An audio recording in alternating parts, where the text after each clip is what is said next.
natin ngayon ay, ayan, Diyos sa palagian. Ayan, Diyos sa palagi.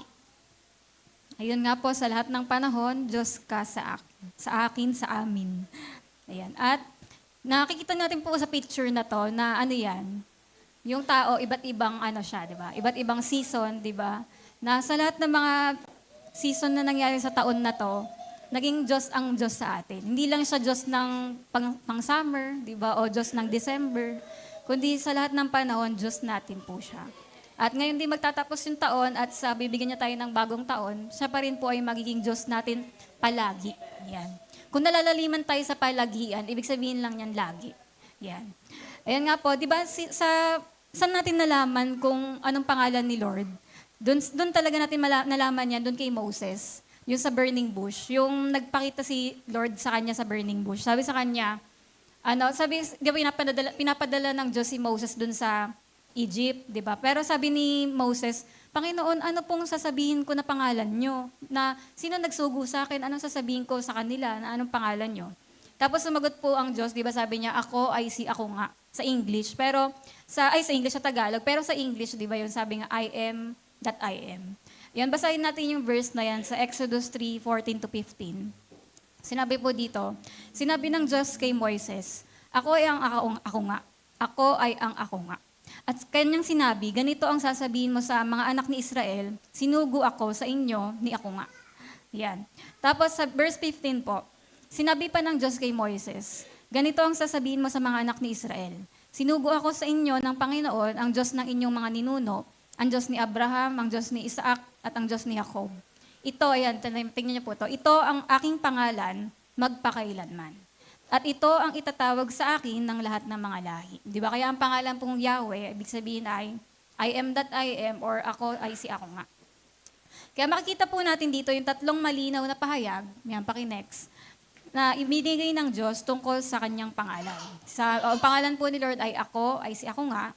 At yung pangalawa, ako nga ang nagsugo sa akin sa inyo. At pangatlo, yung Yahweh, ito ang aking pangalan, magpakailanman. Sabi rin nga po sa Isaiah 42:8, ako ang Panginoon, iyan ang aking pangalan. Yan. Sabi rin po dito, ibig sabihin, sa madaling salita, ang Diyos ay laging si Yahweh. Yan. Ang Diyos ay laging si Yahweh. Sa Malakay 3:6, sabi po dyan, sapagkat ako ang Panginoon, hindi ako nagbabago. Di ba? Kaya, ibig sabihin po, si Lord ay Diyos palagi. Di ba? Hindi po siya kasi nagbabago. Para kagaya nga sa bato, itong bato na to, di ba?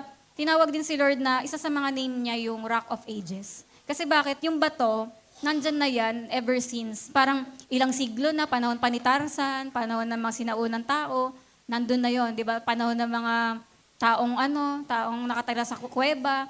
Talagang yung mga bato na yon, matagal na yan, nandyan na yan. Ilang libong taon na nandun na talaga yung bato bago pa man ipanganak yung mga kung sino-sino, di ba? Marami nang namatay, pero yung bato na yun nandun pa rin. Kaya yun yung sample din ng Diyos na si Yahweh, nandyan na siya. Ang Panginoon, nandyan na siya. Kaya di ba sa Psalms 18, verse 2, nabanggit din dyan na ang Panginoon ay bato. Kasi yung bato na yon ay talagang nandyan na, di ba? Noon pa, Rock of Ages. At sa 1 Corinthians 10:4, di ba, yung bato na rin na yon, yung bato, tinawag din siya kay Jesus. Kasi si Jesus din ay rock, di ba? At ngayon, sa Bible po, di ba, ano yung kahalagahan ng pangalan sa Biblia? Di ba sa Bible, kapag yung pinangalanan ng isang tao, may meaning yon. Doon nalalaman ko ano yung katauhan, kakayanan, o misyon ng tao na yon. Ayon sa pangalan niya, for example, si Abraham, ibig sabihin siya ay ama ng maraming bansa. Si Jacob, ginawang Israel, kasi nakipagbuno siya, di ba, sa Diyos, at nanalo siya. Si Noah naman, ibig sabihin ng pangalan niya, kapahingahan, kaaliwan. Di ba talaga namang naligtas siya doon sa panahon ng baha. Si Jesus, ang pangalan niya ay tagapagligtas dahil ililigtas niya tayo mula sa ating kasalanan. Kaya ganoon din po, ang pangalang Yahweh ay ang sariling pangalan ng Diyos. Yan, pangalan po ng Diyos yan sa Hebrew, ayan talaga yung original na name ng Panginoon. Yan, kaya kapag sa Bible po natin, kung meron kayong English na Bible, tas may nakalagay doon na all caps na Lord, ibig sabihin nun, Yahweh yun. Yung translation, sa Hebrew siya, ibig sabihin Yahweh. Yan, hindi ito kailanman ginamit sa mga Diyos-Diyosan. Kasi di ba maraming mga gods, yung mga Diyos-Diyosan ng ganito, Diyos ng ganyan. Pero hindi kailanman na itatawag to sa iba't ibang mga Diyos. o kahit sa tao, kundi si Lord lang ang may pangalan nito. At binanggit ito ng 60,823 beses sa lumang tipan. Yan. Kaya yun, di ba, na ganun karaming times nabanggit yung pangalan ni Lord. At ang pangalang Yahweh ay pinapakita nito na nais ng Diyos na siya ay makilala. Kasi di ba, maraming ang Diyos-Diyosan. Parang iniisip, hindi sinasabi ni Lord na isa ako sa mga Diyos-Diyosan na yan. Kundi pinapakita dito na si Lord ay talagang Diyos. Na hindi siya kagaya ng mga iba't ibang Diyos-Diyosan. Kundi hindi siya yung pangkalahatan, parang general lang. Kundi siya ay isang personal na Diyos. Yung Diyos na ito, pwede mong maging Diyos. Di ba? Personal God. Pwede tayong magkaroon ng relasyon sa Diyos na ito. Di ba? Hindi lang siya kagaya ng mga naririnig nating mga Diyos-Diyosan. Kasi meron siyang pangalan, meron siyang karakter, at meron din siyang mission. Yan. At ngayon, ano yung kahulugan ng ako ay si ako nga? Yan. Ang pangalang Yahweh o yung ako nga, ay nagpapahayag na ang Diyos ay umiiral sa kanyang sarili. Ibig sabihin, self-existent siya. Hindi siya nilikha ng kahit sino. Wala pa yung universe, wala pa lahat. Nandun na ang Diyos. Kaya, yun yung ibig sabihin ng Yahweh. Ganon siya. Hindi siya kinreate, nandun na siya. At hindi rin siya umaasa kanino man, di ba? Wala siyang kailangan, kaya niya sa sarili niya lahat. At hindi siya nagbabago. Yun yung pinakamaganda doon, di ba? Na yung Diyos natin, kung ano siya dati, ayun talaga siya. Hindi siya magbabago. At ang pinakamaganda rin dyan, tapat sa kanyang salita. Kapag nagsalita ang Diyos, tutuparin niya yun. Di ba? Kasi siya si Yahweh. Hindi siya nagbabago. Parang ibig sabihin lang din, parang ako ay Diyos dahil ako ay Diyos. Yan. Kasi Diyos siya eh. Kaya Diyos talaga siya. Makikita mong Diyos siya. At ibig sabihin din ng Yahweh, sa madaling salita, siya ay Diyos na tapat. Di ba? Na siya ay sasama sa kanyang bayan. Yung kinakausap niya yung sila Moses, yung Israel. Sinasabi niya na ako si Yahweh, ako ay sasama sa inyo. Di ba? Sasamahan niya yung bayan niya. Siya ay magliligtas, magpapala, mag-iingat. Siya ay magbibigay ng lupang mamanahin nila. Yan. Kaya sabi sa Exodus 34 verse 6, ang Panginoong Diyos, napuspos ng kaawaan at mapagbiyaya, banayad sa galit, at sagana sa gandahang loob at katotohanan. Diba? Kaya yan, kasi diba may mga iba't iba pa mga names of God kagaya nito. Yan, di ba yung Yahweh, yan talaga yung Hebrew na letters. Adonai, Lord Master, yan sample, Elohim, God the Creator. Pero ngayon, ito yung may mga pangalan ni Yahweh. Yan.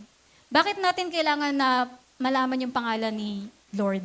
Kasi hindi ka makakapagtiwala sa isang taong hindi mo kilala. Di ba? Kunwari, sino ba siya? Ano ba katangian niya? Di ba? Pag may mga pagtitiwalaan tayong tao, kailangan kilalanin mo. Kaya pag hindi natin naibibigay yung tiwala natin sa Diyos, kung hindi natin siya kilala. Kaya mahalaga na alam natin kung sino ang Diyos. Una, ang pangalan niya ay Yahweh Sabaoth. Ibig sabihin, siya ay Diyos ng mga hukbo. Sa madaling salita, siya ay lagi mong tagapagtanggol. Di ba? Sinasabi nga kanina, ibig sabihin ng Yahweh always, lagi. Di ba? Ibig sabihin, parang pinakamaganda talagang word na magiging paulit-ulit dito, yung lagi. Di ba yung parang masaya na pinagtanggol ka ngayon? Pero yung lagi kang pagtatanggol, di ba grabe? Grabeng nakakabigay sa'yo ng kalakas. Di ba? Na alam mo, meron ka palang tagapagtanggol. Yan, nabanggit yan dyan sa 1 Samuel 1:3. Yan, ang salita kasing Saba ay may kahulugang makipagdigma. Ayan. Ibig sabihin nito, yung battle, ganyang war. Yan, kaya sa atin, di ba, pag may mga pagkakataon na nararamdaman mo, kailangan mong tagapagtanggol, lumapit ka kay Lord, kasi siya yung tagapagtanggol mo. At may nagsasabing ang Sabaoth ay tumutukoy din sa mga anghel, na parang si Lord, yung parang Lord of Hosts, parang siya yung commander, tapos yung mga anghel ay yun yung mga lalaban para sa atin. Parang mga soldiers, ganon. Kaya sa atin, di ba, parang pagdating din sa protection, hindi tayo natatakot. Kasi parang kunwari, di ba marami ngayon, may mga pamahiin na pag mga magpapasko, magbabagong taon, wag na kayo magbiyahe-biyahe kasi may mga na-aksidente, may mga pamahiin, ganyan-ganyan. Pero hindi, di ba? Kasi hindi tayo naniniwala sa pamahiin kasi sa Bible tayo nagtitiwala sa protection ng Diyos, di ba? Na alam natin tuwing lalabas tayo, may mga anghel na nilalabas si Lord para ingatan tayo, di ba? At ipagtanggol sa anumang mga gawa ng kaaway, di ba? At yan nga, pinapakita si Yahweh bilang Diyos ng mga hukbo. At ang Diyos ay may mga hukbo na naglilingkod sa Kanya.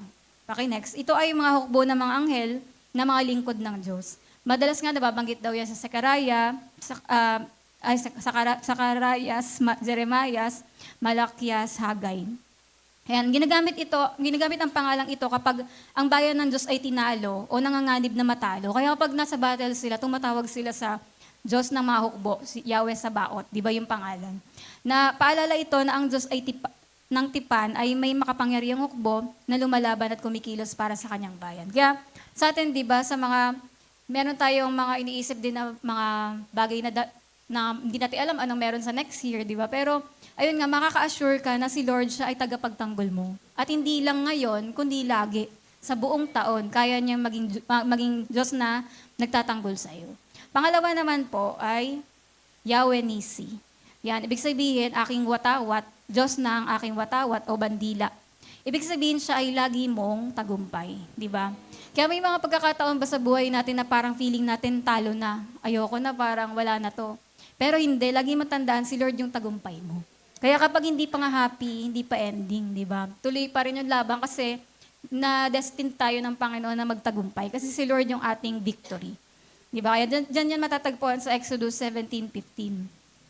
Ginamit ni Moises ang pangalang ito nang magtayo siya ng dambana. Tsaka di ba yung sa flag, halimbawa, alam niyo yung pag nananalo si Manny Pacquiao sa boxing, anong flag yung tinataas? Philippines, di ba? Kasi ibig sabihin, pinapakitang panalo kami. Sa mga Miss Universe, nakakakita rin kayo ng mga fans, tinataas yung flag ng Philippines. Di ba? Kasi, parang halimbawa, pag nag-outdoor nga tayong laro pag yung red team, panalo sila. Binabagay nila yung red flag nila, di ba? Kasi, ganun nga, di ba? Ibig sabihin ng flag na yon, victory kasi. Di ba? Parang ganun din sa atin, na si Lord, siya ang ating victory. Na ipinasabi dito, ipinagdiwang nito ang tagumpay ng ibinigay ng Diyos laban sa mga Amalekita. Yan, at ginamit din ni Isaiah ang salitang Nisi para sa darating na Mesiyas na magiging mananakop, yung kay Jesus din. Kaya yun, di ba, na pagka may mga pagkakataong piling mo talo ka, huwag ka pumayag kasi si Lord, siya yung victory natin. Lumapit tayo sa Kanya, siya ang magbibigay sa atin ng katagumpayan. Yan. Pangatlo naman, siya ang ating Yahweh Rapha, o ang Diyos na nagpapagaling. Ayan, sa Exodus 15:26. Ayan.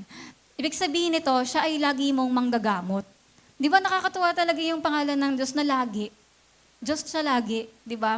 Kasi pag may sakit ka ngayon, papagalingin ka niya. Tapos kung ilang beses ka magkasakit sa isang taon, lagi ka niyang papagalingin, di ba? Kaya imagine niyo kunwari lang may kapatid kayong, o kaya kapamilya kayong doktor. Di ba hindi mahirap? Ang dali magpa-check up. Kuya, kamusta yung kalagayan? I-ano mga ako, i-BP mo ako, tapos i-ganyan. Kamusta kalagayan ko? Parang andali, parang imagine niyo kung may kapatid kayo na, o kapamilyang doktor. Ang dali magsabi, di ba? Re-resetahan. Ganyan kasi doktor siya Pero ito nga mas matindi, di ba? Yung Diyos natin to, kasama natin to. Meron tayong kasama laging manggagamot. Meaning, ilang beses ka man magkasakit, pagagalingin ka niya. Yung mga doktor na kapatid mo, check up lang magagawa sa'yo o gagamutin ka. Pero ito, sure na papagalingin ka talaga. Di ba? Kaya ganyan yung Diyos natin na may mga minsan kasi may mga pangamba rin tayo tungkol sa health natin. Na may mga nagpa-check up na nalaman nyo, ganito. Pero parang next year iniisip mo, lalala ba to, magiging ganito ba? Pero hindi, isipin mo na si Lord ay ang iyong Yahweh Rapha. Di ba? Napagagalingin ka niya lagi. Hindi lang ngayon, lagi. Di ba? Kaya sabi dito, lumitaw sa Exodo nang pinangako ng Diyos na siya ang tagapagpagaling ng Israel. Sinabi ng Diyos na ilalayo niya ang mga sakit ng Ehipto sa kanyang bayan. Pinangako ni Lord, di ba, natanggalin yung mga sakit. Bagamat minsan lang ginamit ang pangalan, madalas tawagin at purihin ang Diyos bilang tagapagpagaling. Di ba? Ayan. Kaya hindi natin pangambahan to kasi alam natin si Lord hanggang ngayon, nagpapagaling.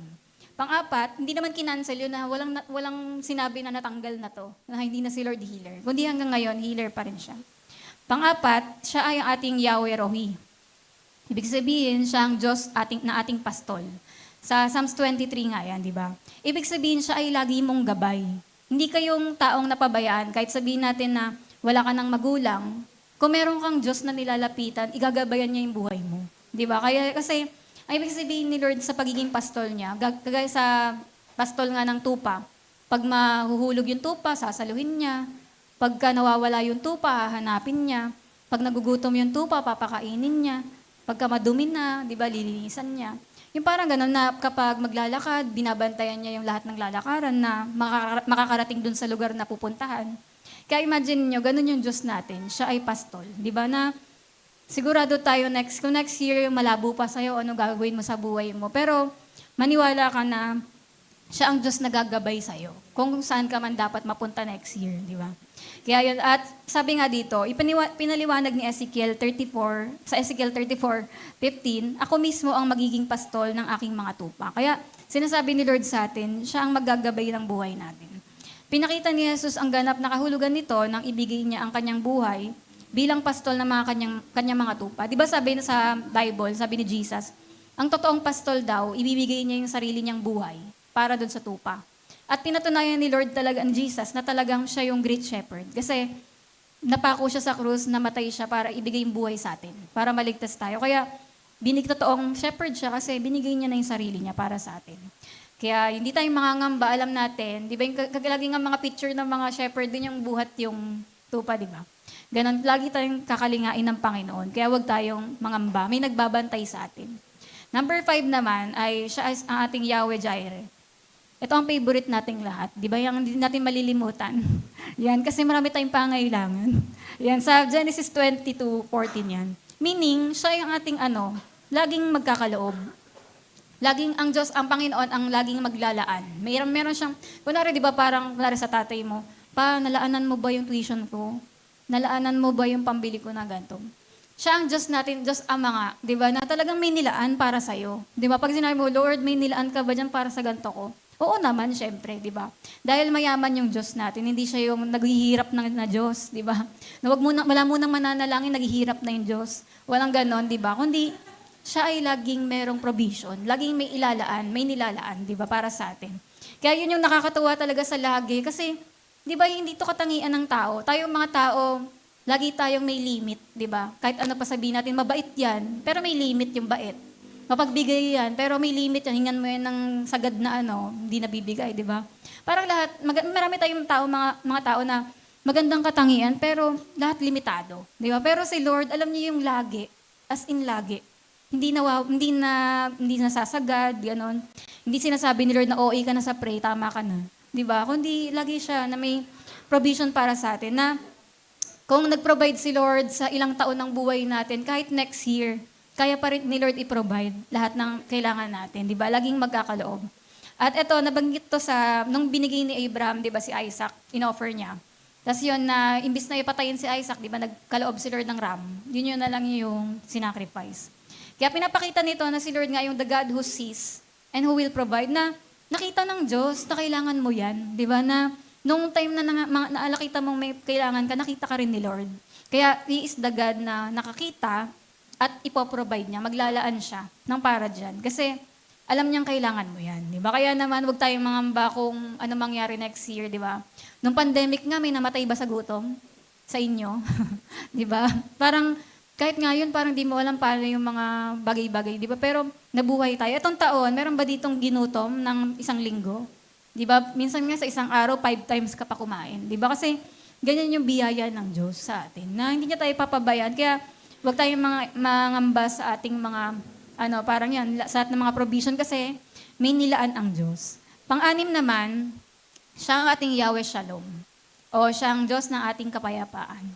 Ibig sabihin, laging kapayapa. Bakit kaya laging kapayapaan natin si Lord? Kasi, di ba tayong tao, nawawalan minsan tayo ng kapayapaan. Minsan, pumapasok yung pag-aalala, natatakot tayo, nangangamba, ganon. Parang, nawawalan minsan yung peace, ganon. Pero, alam niyo yun nga yung pinakamaganda tuwing lalapit tayo kay Lord, pinapalitan niya ng kapayapaan yung pangamba natin. Na naranasan niyo yung nag-pray kayo, biglang tinanggal ni Lord yung takot niyo. Tinanggal yung mga pag-aalala natin, di ba? Kasi, kaya nga tayo balik ng balik kay Lord kasi may kapayapaan siyang binibigay tuwing lalapit tayo sa Kanya. Kaya nakakatuwa yung gano'n na sa mundong to, ang daming mga bagay na pwede magtanggal ng peace, pero si Lord lagi siyang kapayapaan natin. At sabi nga po, ito yung pangalang binigay ni Gideon sa damba ng kanyang tinayo. Yan, nung kinausap siya ng angel, yan. Tapos, sa bagong tipan naman, si Kristo ang tinawag na ating kapayapaan. Di ba? Sabi doon, He is our peace who has broken down every walls. At yung sa Philippians 4:7, di ba? Ito yung kapayapaan na to, ito yung peace na magbibigay sa puso natin that will guard our hearts and minds into Christ Jesus. Na ito yung peace na magbibigay ng kapayapaan sa isip at puso. Na hindi mo na kailangan uminom ng pills para makatulog ka, para magkaroon ka ng kapayapaan. Hindi mo kailangan ng injection para matanggal lang yung nervyos mo. Kundi, di ba, Ito yung kapayapaan na pag lumapit ka lang kay Lord, puso at isip ang igagard niya. Di ba? Kaya naman, blessed assurance. Di ba? Na alam natin na hindi tayo mababaliw next year. Kasi Lord ang ating kapayapaan. Di ba? 7, siya naman ang ating Yahweh Shammah. Yan. Ibig sabihin, Diyos na naroon. Di ba? Laging nariyan. Laging nariyan sa atin. Di ba? Kaya, di ba, so, ito talaga yung pinaka nakaka-comfort na pangalan ng Diyos. Kasi bakit, di ba? Di ba may tao bang gustong iwan? Di ba ayaw nating iwan tayo ng magulang natin, iwan ng kaibigan, iwan ng mga mahal natin sa buhay? Di ba? Parang pag may taong nagsabi sa'yo na hindi kita iiwan, samahan kita hanggang matapos to. Di ba ang laking encouragement na marinig yung sasamahan kita hanggang matapos to, hindi kita iiwan. Di ba? Yung parang gano'n. Tapos, ayun nga, di ba kaya, parang ang laking, assurance mo, ang laking kalakasan sa kalooban, na alam mo na hindi ka iiwan. Kaya yun, kaya sa Panginoon, di ba, ang saya na lagi, di ba sa tao, alam natin kahit sabihin niya, nandito ako lagi, pero hindi talaga totoo yun. Kasi nawawala siya, di mo nga siya kasama matulog. Di ba? Kasi yun nga, pero ito, si Lord, totoo siya na lagi siyang nariyan. Di ba? Kaya kasama natin talaga si Lord. Di ba? Kasi hindi siya nawawala sa anumang season ng buhay natin. Di ba? Kaya sabi nga, ito, isa sa pinaka nakakaaliw, ibig sabihin ng nakakaaliw, nakaka-comfort, yan, nakaka-encourage, nagpapalakas ng loob na pangalan ng Diyos. Pangako ito na tatapusin ng Diyos ang kanyang sinimulan. Ibig sabihin, kung sinamahan ka ni Lord sa umpisa nito, hanggang sa matapos ka dyan, hindi ka niya iiwan. Hanggang makagraduate ka. Yung sinimulan niya sa buhay mo, tatapusin niya yun. Hindi si Lord yung tulad ng mga taong nangiiwan sa ere. Diba? Kundi, pag inumpisahan ka niyang samahan, hanggang dulo na. Hanggang mamatay ka, sasamahan ka ni Lord. Diba? Kasi yun yung promise ni Lord sa Bible. Hanggang end ng buhay natin, nandyan siya. Diba? Kaya grabe na. Dati kasi sobrang, lalo na sa mga taong matatakutin, diba? Dati paralyzed ako ng fear nung di ko pa alam yung Bible. Pero nung naging life-changing sa akin na nalaman kong kasama pala natin ang Diyos. Diba? Kasi ang daming mga time na nakakatakot. Nakakatakot mag-report, nakakatakot pumunta sa ganito, nakakatakot humarap sa interview, nakakatakot yung mga ganyan-ganyan. Pero yun, pag naisip mo kasama mo si Lord, kaya mo nang humarap sa buhay. Kaya nga sabi sa Because He Lives na kanta ni Bill Gaither, diba? Bakit sumikat yun sa buong mundo? Kasi sabi sa kanta, ano yun? Ano nga yun? Sabi sa kanta na, because He lives, I can face tomorrow. All fear is gone, di ba? Na parang because I know, di ba, He holds tomorrow. Na alam mo yun, bawat tao talaga may fear of tomorrow eh. May fear ka sa next year, may fear ng ano mangyari, ganyan-ganyan. Pero, ayun nga na, dahil dun sa, na alam mong buhay ang Diyos, meron tayong Diyos na kasama natin. Doon tayo, alam natin na maharap natin yun ng walang takot, di ba? Kaya sabi rin, na dadalhin niya ang kanyang bayan sa ganap na kapahingahan at kalwalatian, na ang Diyos ay naroon, narito, nasa akin at nasa iyo. Di ba? Kaya lagi siyang nandyan. Pangwalo, siya naman ay ang Yahweh Tsidkenu o yung Yahweh Mekadesh. Na ibig sabihin siya ang Diyos ng ating katuwiran o Diyos na nagpapabanal. Di ba ibig sabihin, lagi kang gagawing matuwid at banal. Kasi, di ba tayong mga tao nga, hindi nga tayo sinless. Pero we sin less, di ba? Pero nag-strive tayo habang natututo tayo ng Word of God, nililinis tayo ng Panginoon, marami tayong habang nagre-repent tayo, nalilinis tayo sa mga kasalanan natin, di ba? Unti-unti tayong ginagawang matuwid at banal ng Panginoon, na continuous pa rin yung pagbabago niya sa buhay natin. Na nakakatuwa itong bagay na to kasi na sinasabi sa atin ng Panginoon na hindi lang tayo sa sarili nating lakas yung pagiging banal, di ba? Kundi sa kalakasan na galing sa Panginoon. Kaya alam natin na magiging talaga tayo, malilinis tayo ng Panginoon, patuloy siyang kumikilos sa buhay natin dahil siya yung Diyos na nagpapatuwid at nagpapabanal sa atin. Kaya ganun din sa mga kasalanan natin, di ba? Lahat yon alam natin kayang linisin ng Panginoon. Sunod dito sabi, si Yahweh ay lumapit sa atin sa pamamagitan ni Jesucristo. Na isipin nyo, si Yahweh, parang sa Old Testament, iniisip nila na malayo tong Diyos na to, parang hindi nila maganong maintindihan. Pero si Yahweh, si Lord, lumapit na siya sa atin nung nagpakita si Jesus, nung pinadala si Jesus, di ba? Kaya sabi nga sa Hebrews 13:8, si Jesucristo ay siya rin kahapon, ngayon, at magpakailanman. Di ba? Kasi nga, na noon pa man, kagaya nga si Jesus is the rock, parang sa bato, Noon pa man, nandun na. Wala pa ang lahat, nandun na ang Panginoon. Nandun na rin si Jesus. Kaya naging nakilala na natin yung Diyos na hindi natin maintindihan nung dumating si Jesus. At ang mga pahayag ni Jesus na ako nga, ay tuwirang kaugnay ng Exodus 3:14. Dito natin nalaman na si Yahweh, si Jesus pala. Di ba? Talagang totoo na I and the Father are one. Yung kung sino yung Diyos Ama, ganun din yung anak. Di ba? Kasi nung sinabi ni Jesus yung mga salitang I am, o ako nga, pinatunayan niya na siya si Yahweh. Di ba? Siya ang Diyos. Yan, kaya sabi dito, ni Jesus sa John 8:58, bago pa ipanganak si Abraham, ako nga. Parang sa bato nga, di ba? Yung bato na nandun na yun dati pa. Ginamit niya ang I am o ego eimi sa Greek. Kaya gustong siyang batuin ng mga Hudyo. Di ba, nung sinabi niya yun ng I am, nabanggit niya yun, nang gigigil yung mga Hudyo, gusto siyang batuhin, stone to death. Kasi, nung binanggit niya yung I am na yun, yung ako nga, parang sinasabi niya na yung pangalan niya, pangalan ng Diyos, yung ni Yahweh. Ganon. Pero, ibig sabihin nga niyan, inaangkin niya ang pangalan ng Diyos. Di ba? Pinapakilala niya na yung sarili niya na siya yun. Sabi rin dito, sa Mark 14:62, nasabi rin ni Jesus yung ako nga. At sa John 4:26, sinabi sa kanya ni Jesus, ako nga iyon na kumakausap sa'yo. Di ba? At ito po yung ibang mga binanggit ni Jesus na ako nga.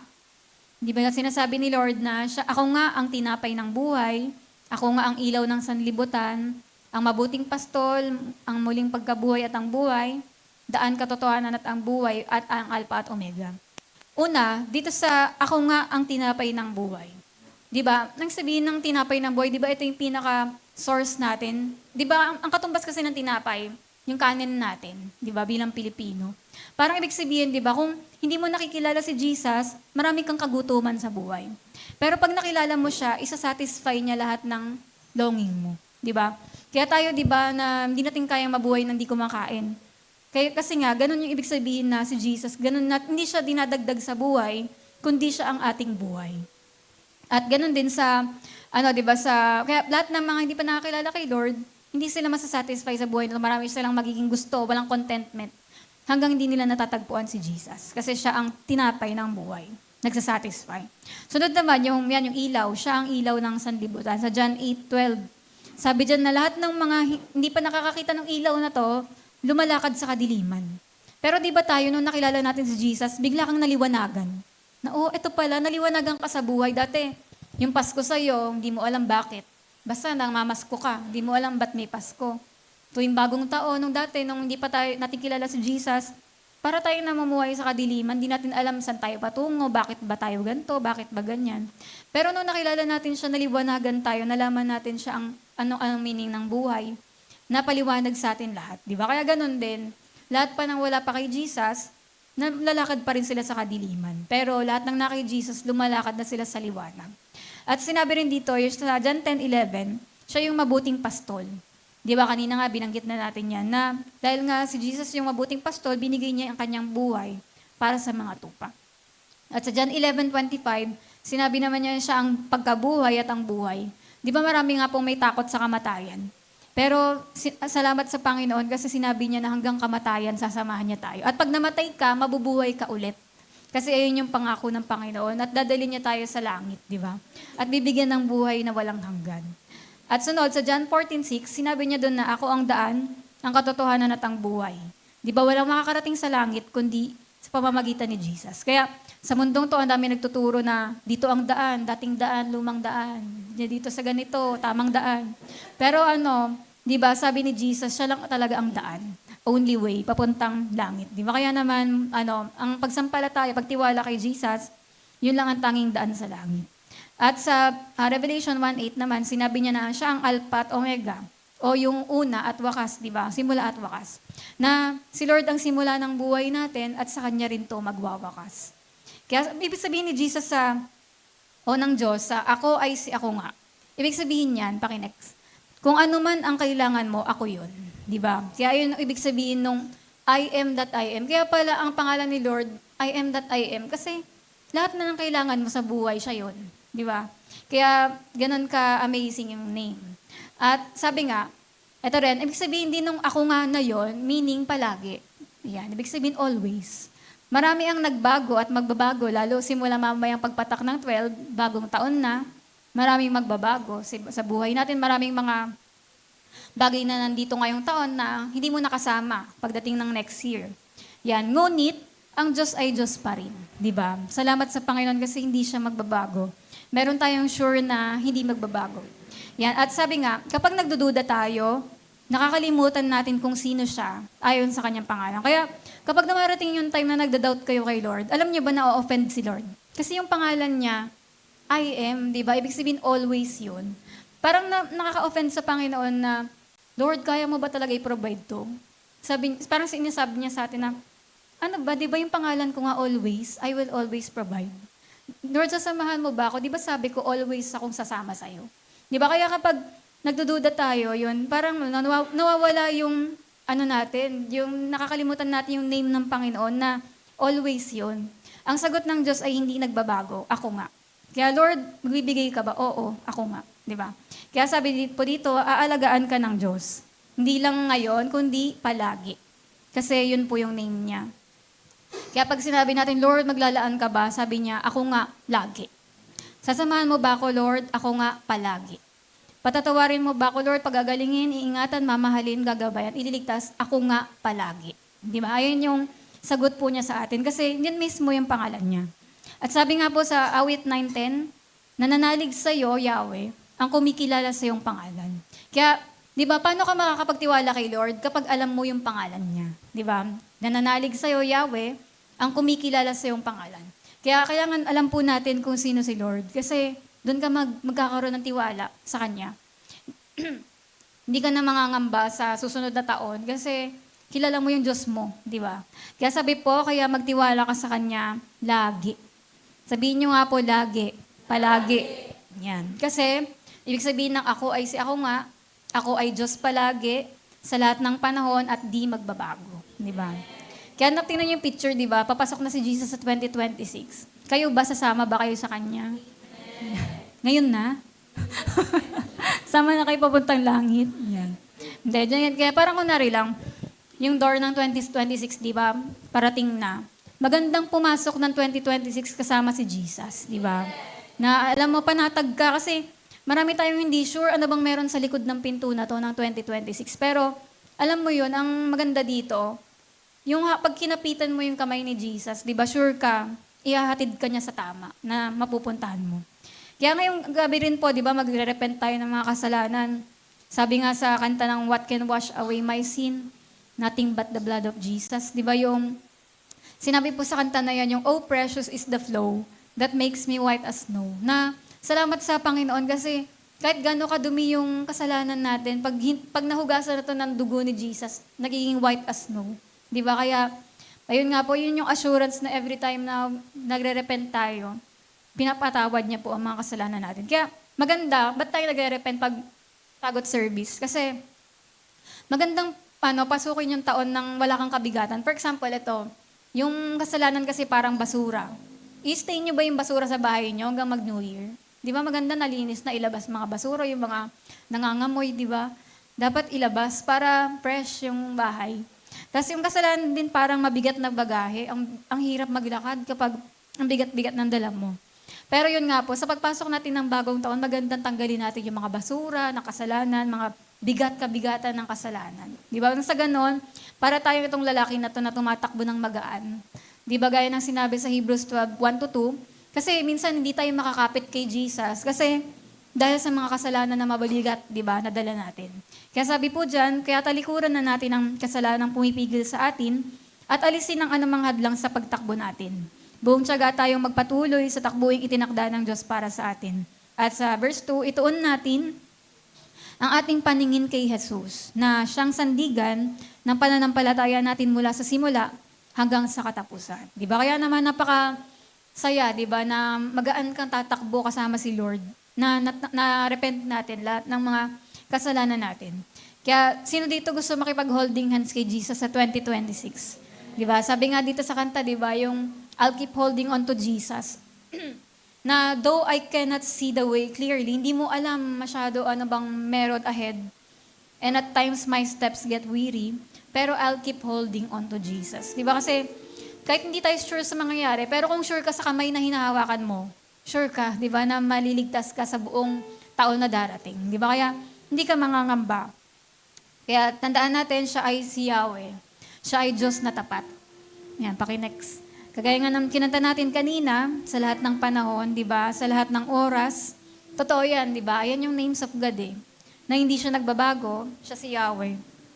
Diyos ka sa amin. Di ba? Kaya naman, ito po yung panghawakan natin sa sa darating po na bagong taon. Di ba na ngayong gabi na ito, ayan, ayaan po natin na maibigay natin yung buong pagtitiwala natin sa Panginoon. Yan, pray lang po tayo.